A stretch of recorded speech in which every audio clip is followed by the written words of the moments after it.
Please welcome Kevin Branch, RE/MAX Premier Realty.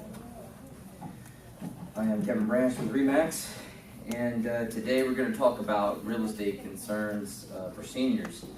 And different than our traditional market when it goes to non-age restricted communities, most people seem to know what they want, and they want things done in a timely manner. When it comes to dealing with seniors, we've got to be prepared to take more time to listen to their needs. So when we get to the need and we find the client, or potential client in this case, is going to really be worried about where they're going next, what they can afford. They're usually looking to downsize because of the upkeep and responsibilities and not being able to maintain what they have because it's usually too much for them. So the first thing we've got to do is really assess the situation, and sometimes that's talking to the person on the phone. Sometimes it's you don't know the situation until we get there, and it's person can sound perfectly alert and all is well on the phone, and you get there and you see there's a bigger need. So we have to change a little bit and listen with more empathy and really hear what they're saying, because they're not just needing to sell their house and get something smaller. A lot of times there's way more at stake than we realize. So we have to treat them as if they were our loved ones, or they were us, in the future at an older age, and how we would want to be taken care of. So we want to do it with care. So once we kind of hear what they need, we also want to repeat back the things that they're sharing with us, because we want them to know that we're hearing, that we're really getting what they're saying. Too often we're so busy just to hear what they have to say and just, yes, okay, got it, and they're not sure that we really have it or not. So we have to slow down, and David and Angela has taught us that, and there's some other books that we read. But we also have to allow more time for them if needed. It's not necessarily when you go out to the home, it's not an inside and out in 20 minutes. Usually you get a tour of the property and you get to feel what they're conveying. I mean, what's going on in their life at the time. And we've got to see the living conditions, and we've got to make lots of notes. Every home that we go to when somebody's considering selling, we immediately see the appearance of the outside of the home, the condition. It doesn't always tell a story, but sometimes it does. In some cases, let's say a lady has a $330,000 home in the Villages that she paid cash for, and we think all is well when we go into the home. We get there, and she shows us around. We see the wear and tear on the inside, and then we also see, that she doesn't have enough money to pay for her medication or food, and she breaks down crying and shares that she doesn't want her family to know. And we think that, well, she paid cash for the home. That's what she told us on the phone, and then we realized she got a reverse mortgage, and things start to come out there. So we'll get back to the condition and the exterior condition. In other cases, we pull up to the house and we can see that the landscaping is worn down, and in most cases in the Villages and in the other retirement communities around here, people are paying for the yard to be maintained, but it's not always being maintained. And they do write the checks typically every month and pay the lawn care, and they're even paying for sprinkler heads to be repaired that aren't being repaired. But they don't know it because they're in a wheelchair now, and they can't necessarily get outside and see exactly where the irrigation is spraying or it's not. So we look at the condition inside and out, and as we're back onto the inside of the home, we're seeing how the living arrangements are, and sometimes it's the condition. You can see where the walls, the interior walls, are being scraped because of a different mobility issue with one of the spouses in a wheelchair, or even the walkers, dragging the floor. And we realize that it's obviously becoming more difficult for them to live in their home on their own without help, without assistance. Then we also see sometimes there's neglect even with pets, dogs or cats, that the nails are growing too long, or not eating well, or there's a sickness or an injury, and it's not of any fault of the person there wanting to sell the home. It's actually just that they're not able to take care of the animals anymore. And then there's safety concerns. You can see where they've fallen. And these are things that we don't necessarily know or don't expect when we are going to meet a client. But here in the villages and around the villages, we see this almost every day. So, we really want to look and be the eyes and ears for the family members, for the caregivers, for the help that we can actually refer to them if they're willing to accept it on our case. And that we get to that, the safety and the health concerns before we get down to advising them of the options that we're going to go over.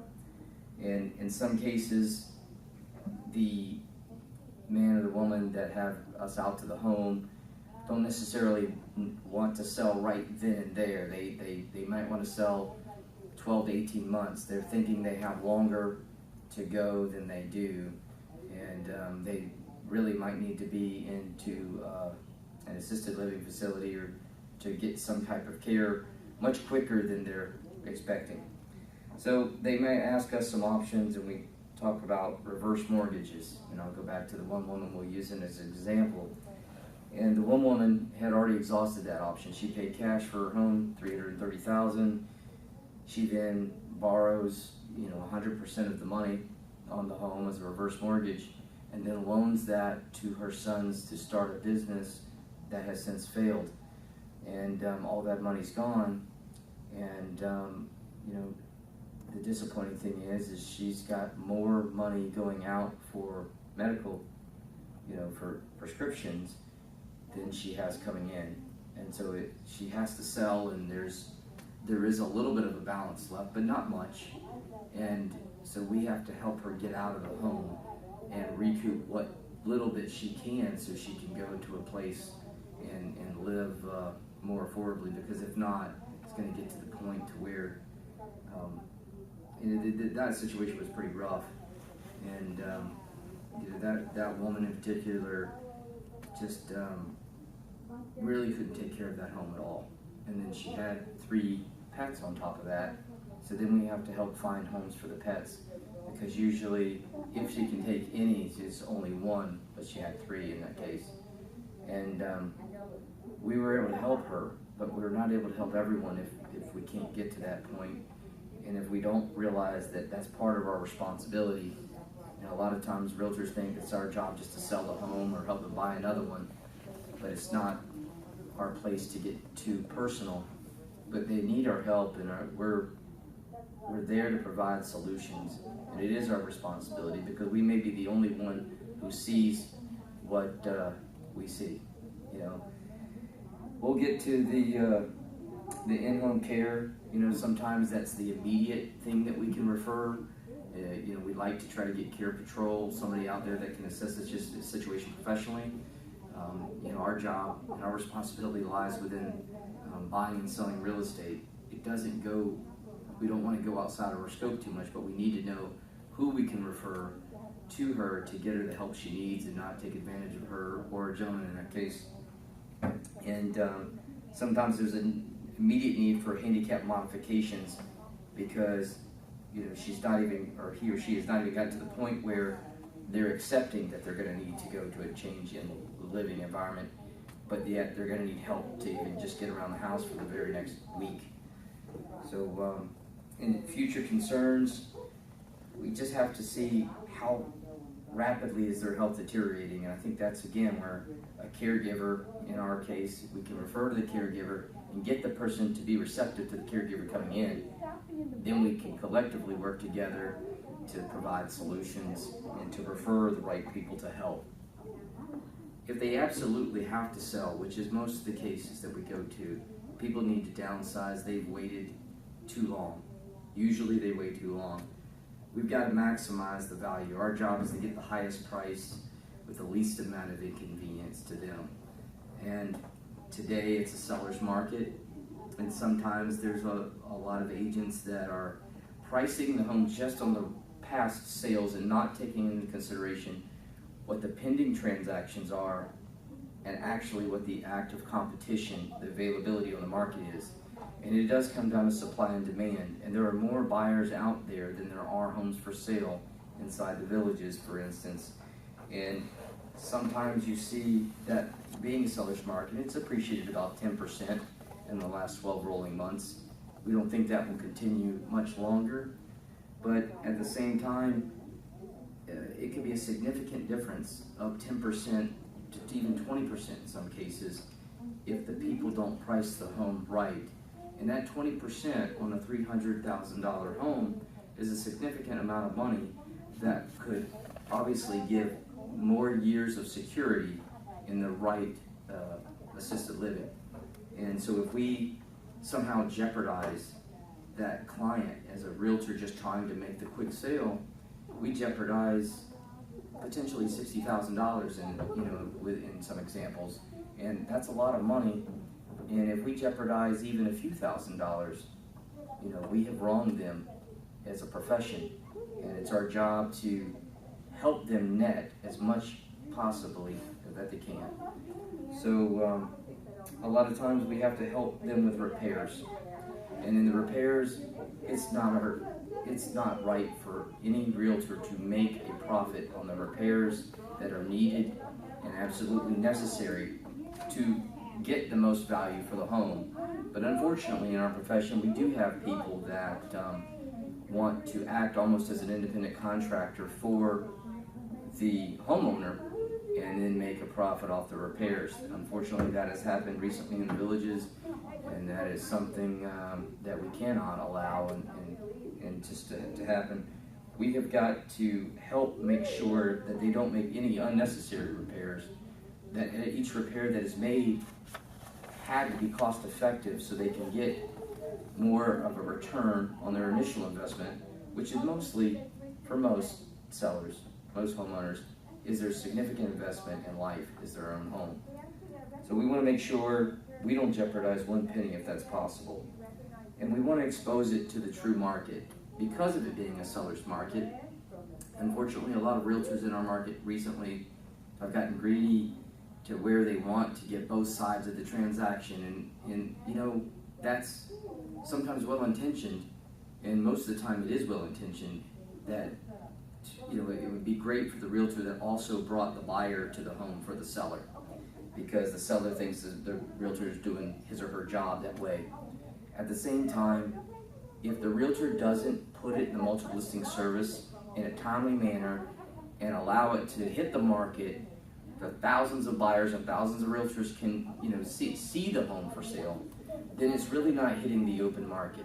So for those people who are using what we call in our industry pocket listings, those pocket listings cost these sellers just a large amount of money, and sometimes it can be $30,000 to $60,000 difference because that agent wanted to sell the home themselves and didn't want the other realtors to have a chance to sell it.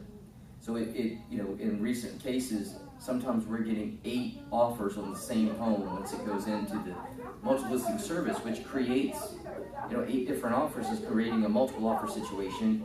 So then the seller gets the natural appreciation because of the supply and demand.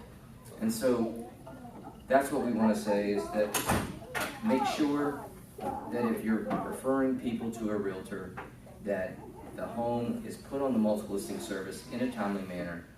There's no reason to delay it for 30 to 45 days, as some companies are around the inside and outside the villages right now. And it currently is a seller's market, so homes are selling faster. They're selling at 98% of their asking price, and they're selling inside the villages within 30 days if they're in a medium price range. If they're in a 600,000 up price point, they may take in excess of 90 days. But it's a really good, healthy market for sellers. We just don't want to see anyone in our profession take advantage of seniors and not help maximize the dollars that those people deserve. Thank you.